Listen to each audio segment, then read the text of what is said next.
সব থেকে এই সংসারে আমি থাকবো, না হলে তোর বউ থাকবে। এই কাজগুলো ঠিক হয় মা?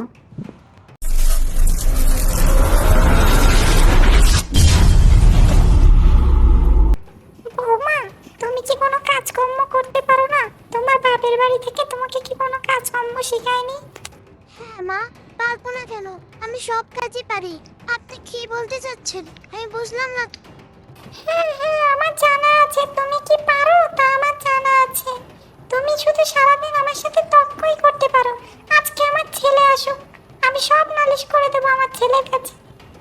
বাবা তুই এসেছিস, দেখ তোর বউ আমার সাথে কি ঝামেলা করেছে, আমি মুখে বলতে পারবো না। বাবা, তোর বউকে তুই তালাক দিবি নাকি আমাকে ঘরে রাখবি তাই বল।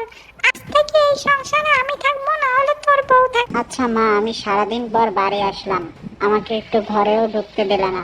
ঘরেও ঢোকার আগে তুমি এরকম শুরু করে দিলে আমার সাথে। এটা কি তুমি একদম ঠিক করেছো আমার সাথে? বলো, আমি ঘরে ঢুকতাম সব ফ্রেশ ট্রেশ হয়ে, তারপরে তুমি আমাকে এইসব নালিশ করতাম। তোমার কি এই কাজগুলো ঠিক হয় মা? হ্যাঁ হ্যাঁ, এখন তো সব দোষ আমার, তোর বউর তো কোনো দোষ নেই, তোর বউ কোনো দোষই করে না। আচ্ছা যা, আমি কালকে সকালেই বাড়ি থেকে বের হয়ে যাব। এই যে শুনছো, মায়ের সাথে তোমার কি হয়েছে? শুধু গ্যাঞ্জাম করো কেন মায়ের সাথে তুমি? সবসময়ের জন্য মা এসে আমার কাছে নালিশ করে। না, গ্যাঞ্জাম হওয়ার মতন কোনো কথাই আমি বলিনি। আমাকে সে জিজ্ঞেস করেছে তুমি কি তোমার বাপের বাড়ি থেকে কোনো কিছু শিখে আসোনি। আমি শুধু বলেছি হ্যাঁ আমি সব কিছু শিখে এসেছি। এটাই যদি গ্যাঞ্জাম হয় তাহলে আমিও এই বাসায় থাকবো না।